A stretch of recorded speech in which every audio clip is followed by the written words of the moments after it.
ملک کے بالائی علاقوں اور شمالی بلوچستان میں خون جما دینے والی سردی نے ڈیرے ڈال دیے، جہاں درجہ حرارت نقطہ انجماد سے کئی ڈگری نیچے گر گیا۔ شدید سردی کے باعث روزمرہ زندگی متاثر ہو رہی ہے، جبکہ کئی علاقوں میں پانی کی لائنیں اور ندی نالے جمنا شروع ہو گئے ہیں۔ محکمہ موسمیات کے مطابق اسکردو میں درجہ حرارت -12، استور میں -11، کوبس میں -9، حمزہ میں کلات -8، جبکہ کلات، بگروٹ اور کالاں میں -6 ڈگری سینٹی گریڈ ریکارڈ کیا گیا۔ سردی کی شدت کے باعث لوگ گھروں میں محصور ہو کر رہ گئے ہیں اور گرم ملبوسات کا استعمال بڑھ گیا۔ دیگر شہروں میں کوئٹہ میں -3، مری اور ایبٹ آباد میں -1، پشاور میں 0، اسلام آباد میں 1 اور لاہور میں 5 اور کراچی میں 9 ڈگری سینٹی گریڈ درجہ حرارت ریکارڈ کیا گیا، جہاں سرد ہواؤں نے موسم کو مزید سرد بنا دیا ہے۔ شدید سردی اور برف باری کے باوجود ملک کے خوبصورت سیاحتی مقامات کالام اور مالم جبا سیاحوں کا مرکز بن گئے ہیں۔ بالائی سوات کے ان علاقوں میں حالیہ برف باری کے بعد حسین قدرتی مناظر دیکھنے کے لیے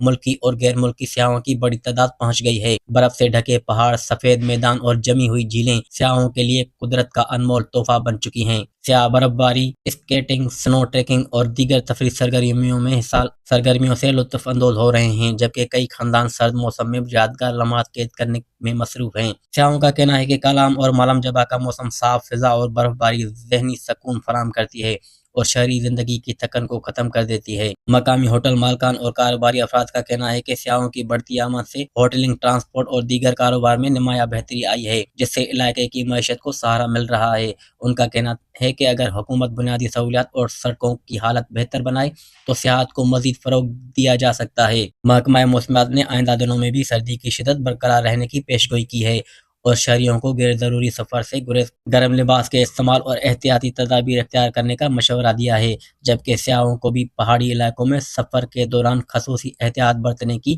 ہدایت کی گئی ہے۔ کیا آپ کا تعلق پاکستان سے ہے اور آپ ناردرن ایریا اور بلوچستان گھومنے کا ارادہ رکھتے ہیں تو گرم ملبوسات اور گرم کھانے لے کر جائیں۔